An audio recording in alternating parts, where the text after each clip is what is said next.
seperti hanya Namrus, Abu Lahab, Abu Jahal dan selainnya. Menurut Imam Al-Ghazali dalam kitabnya Ihya Ulumuddin, bahwa dunia ini seperti ketika kita melihat air laut dari jauh. Ini biasa saya sampaikan di Butakeke. Jadi dunia ini bagaikan air laut kalau dilihat dari jauh. Kalau kita naik di pohon yang tinggi baru melihat ke laut, maka kita akan melihat air laut berwarna biru. Betul? Tetapi kan sesungguhnya air laut itu bukan biru tetapi bening. Biru apa bening? Tapi kalau kita lihat dari sini biru. Coba perhatikan, itulah penglihatan kita. Menipu. Ada yang bilang karena terlalu jauh dari kita sehingga kelihatan biru. Ambil bambu yang paling lurus di Butakeke, baru turunkan, celupkan di air yang jernih, baru pegang ujungnya di atas, baru lihat ke bawah, lurus apa bengkok? Pertanyaannya, yang bengkok itu bambu apa penglihatan? Seperti itulah halnya dunia. Dan Allah Subhanahu wa taala berfirman di dalam Al-Qur'an, "Wa mal hayatud dunya illa mata'ul ghurur." Dunia ini tidak lain hanyalah kesenangan, menyenangkan, namun memperdayakan. Al-ghurur bisa diartikan juga tipu daya. Jadi kalau ada orang bermusuhan karena dunia itu wajar. Karena memang seperti itu sifatnya dunia. Membuat orang bermusuhan, membuat orang berlomba-lomba, karena semuanya diciptakan oleh Allah untuk ujian. Apakah orang itu bisa selamat dari ujian-ujian dunia? Nah, sementara kita melihat kehidupan setelah meninggal, apa yang akan dilakukan oleh Allah Subhanahu wa taala kepada manusia? Faman ya'mal misqala dzarratin khairan yarah. Sekecil apapun kebaikan yang kita perbuat di dunia ini, maka Allah akan memberikan balasannya. Wa man ya'mal misqala dzarratin syarran yarah. Dan sekecil apapun keburukan yang kita perbuat di dunia ini, kemudian tidak bertobat kepada Allah Subhanahu wa taala, maka keburukan yang kecil itu pun Allah akan berikan balasan. Fa amma man zakulat mawazinuhu fahuwa fi isyatir radiyah. Adapun orang-orang yang berat timbangan amalnya, maka orang itu akan hidup di sisi Allah dalam keadaan Allah ridha. Allah senang. Wa amma man khaffat mawazinuhu fa ummuhu hawiyah.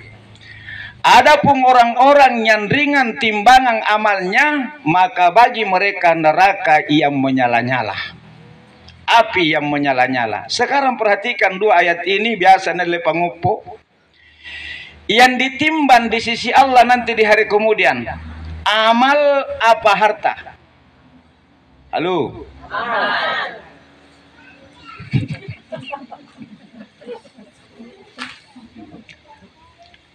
Khususnya amal kebajikan. Dan Allah katakan, ada pun orang-orang yang berat timbangan amalnya, maka dia akan berada di sisiku dalam keadaan aku ridha baginya. Kalau Allah sudah ridha, jangankan di dunia hadirin, di hari kemudian pun Allah menyuruh hambanya memilih semua surganya. Wa amma man haffat mawazinuhu, maka baginya neraka yang menyala-nyala. Selama ini yang menyibukkan kita untuk ditimbang apa? Yang kita dengarkan beritanya yang paling sukses, yang paling jaya, yang paling banyak uangnya, yang biasanya paling banyak timbangan sekolahnya. Cangkena apa boleh? Tirena, maricana. Betul. Kejayaan di dunia sesungguhnya kejayaan semu. Fata morgana hadirin. Karena sejaya-jayanya manusia di dunia akan berakhir. Betul? Mana karung yang pernah jaya 4000 tahun yang lalu?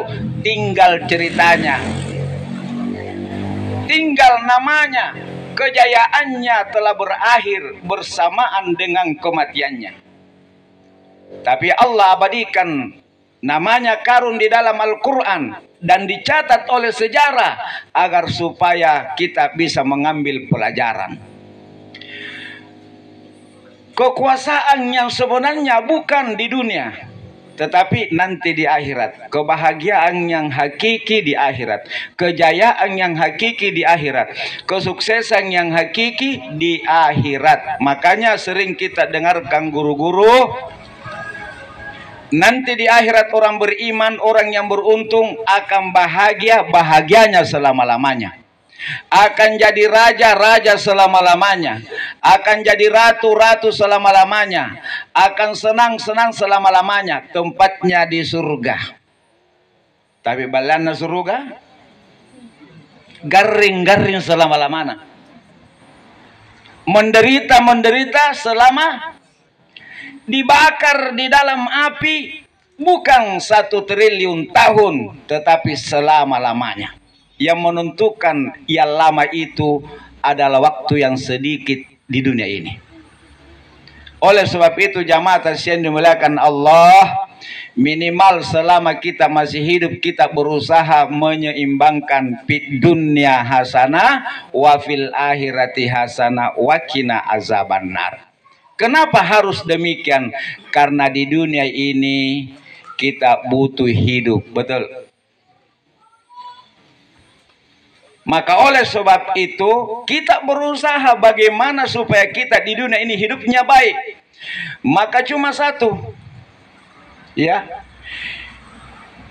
beriman kepada Allah Subhanahu wa Ta'ala dengan iman yang murni, tanpa bercampur keyakinan-keyakinan yang lain. Dan yang kedua, mencontohi hidupnya Nabi Muhammad sallallahu alaihi wasallam. Jadi apapun aktivitas kita, kalau bersandar kepada kebiasaan Nabi, maka inilah yang dikatakan fid dunya hasanah. Tapi barang siapa yang hidup berdasarkan keinginannya, kemauannya, maka dia pasti sengsara sebelum kesengsaraan yang sebenarnya nanti dari kemudian. Sementara hidup di dunia ini jamaah sekalian itu tidak lama. Allah Subhanahu wa Ta'ala berfirman, kullu nafsin zaikatul maut. Semua yang bernyawa akan mati. Semua yang bernyawa akan pergi dari dunia. Kalau begitu bukan hanya orang tua kita, saudara kita, Ibu Haja Hasna yang pergi dari dunia. Yang ceramah malam ini pun pasti akan pergi dari dunia. Betul? Sudah bilang betul, akado-kado boleh. Sana. Kalau yang ceramah saja akan pergi dari dunia, lebih-lebih yang tidak ceramah malam ini. Dunia ini bukan tempat tinggal, tetapi dunia ini adalah tempat meninggal. Dan kemanapun kita melangkah, kita akan sampai di sebuah titik finish bernama mati. Apatah lagi kalau saya perhatikan wajah-wajah jamaah semua yang hadir malam ini, rata-rata sudah tidak lama lagi. Pamoporang ngepurina. Rata-rata sudah tidak lama. Kenapa tidak lama? Karena memang hidup di dunia ini tidak lama, sebentar. Perhatikan nih, almarhumah saya kita 100 tahun yang lalu, apakah sudah ada? Dan 100 tahun yang akan datang, apakah masih ada? 100 tahun yang lalu kita semua belum ada, termasuk almarhumah. Dan 100 tahun ke depan kita semua kembali sudah tidak ada. Almarhumah bukan lagi 100 tahun akan datang, bahkan 1 minggu ke depan dia sudah tidak ada, bahkan meninggalkan kita kemarin. Saya juga tidak pernah menyangka hadirin kalau orang yang saya piji-piji orang yang akan meninggal 3 hari kemudian. Saya juga tidak tidak sadar kalau yang saya kasih air minum di Bantaeng, di di Banyoran, di rak-rak, saya kasih minum. Setelah saya piji-piji, saya kasih minum 3 tugu, ternyata orang yang akan meninggalkan kita 3 hari ke depan. Hari Jumat kan, meninggal hari apa? Berarti talungan Jumat, Sabtu, Ahad, Senin. Coba bayangkan hadirin. Jadi kalau ada orang yang hidup di dunia ini, setiap saat melihat orang mati di depannya, membaca berita kematian, lalu belum menyadari kehidupan yang sebenarnya adalah di akhirat, lalu dengan apa lagi Allah datang memberikan peringatan kepada kalian. Jamaah yang dimuliakan Allah Subhanahu wa taala. Kematian ini misterius, tidak ada yang tahu. Dan saya sudah katakan, si bilang entah lah batu anak ke kapan mana mesangkutan demi kuburan. Apalagi pun nasib bunga semingana kalau luncucu atalnya memperhatikan kuburan nggak lapas saya tahu.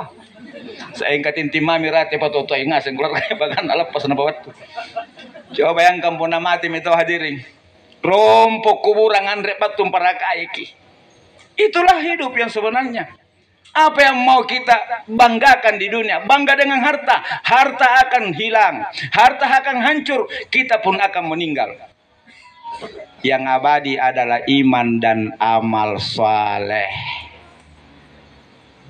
Makanya jamaah yang dimuliakan Allah, pesannya ulama kalau masih hidup 3 ini dalam hidup tak berarti telah sakinjen itu agamanya. Kalau 3 urusan 3 masalah 3 poin ini masih ada pada anak-anak, berarti anak-anak itu aman hidupnya. Termasuk hidup kita aman. Pertama, baca Quran. Baca Quran minimal 1 lembar 1 halaman sehari semalam. Berarti masih aman itu anak kita, masih aman diri kita.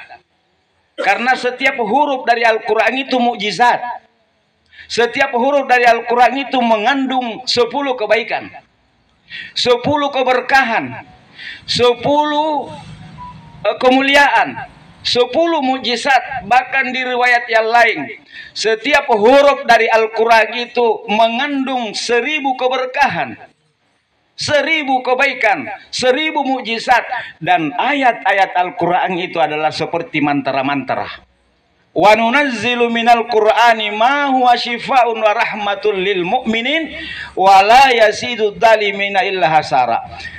Dan kami, kata Allah, menurunkan apa-apa yang ada dalam Al-Quran yang jumlah hurufnya lebih 200.000, jumlah surahnya 114, jumlah juznya 30.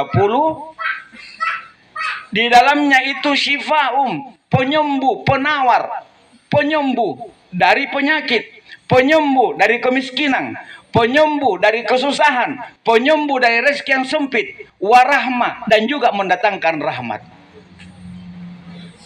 Maka ketika diri saya, kita, anak-anak dalam sehari semalam masih sempat membaca Al-Quran minimal 1 halaman, berarti amang kinjen itu agamanya, amang kinjen adalah saya. Dan semoga semua keluargaku di sini masih menjadikan Al-Quran bacaan harian. Amin Allahumma amin. Minimal 1 halaman. Kalau mampu setengah halaman. Setengah juz. Kalau masih mampu 1 juz. Kalau mampu 2 juz. Kalau dibawanya lagi 1 halaman kemampuan tak, setengah halaman mo. Kalau setengah halaman juga sulit karena malas alias bingkut tuh. Tanya gitu ke sini ke nyuci benteng ay. Siri-siri kembal kurang nanggung ngase. Anda tamarang kucing ini. Serialis nih borongi. Seorang kumis na jenggo. Jamaah yang dimuliakan Allah, kalau kita tidak bisa 1,5 halaman, cukup 1 ayat. Bismillahirrahmanirrahim. Nun, sadaqallahul, 1 ayat. Apapun yang kita inginkan di dunia, solusinya ada dalam Al-Quran. Mau kaya, harta kaya, ya kaya harta, banyak harta, atau kaya jiwa, kaya hati, ada dalam Al-Quran. Al-Quran itu apapun yang kita inginkan ada di dalam. Baik di dunia juga maupun kehidupan alam akhirat ada beritanya dalam Al-Quran. Coba kita perhatikan. Wa may yattaqillaha yaj'al lahu makhraja wa yarzuquhu min haitsu la yahtasib. Barang siapa yang bertakwa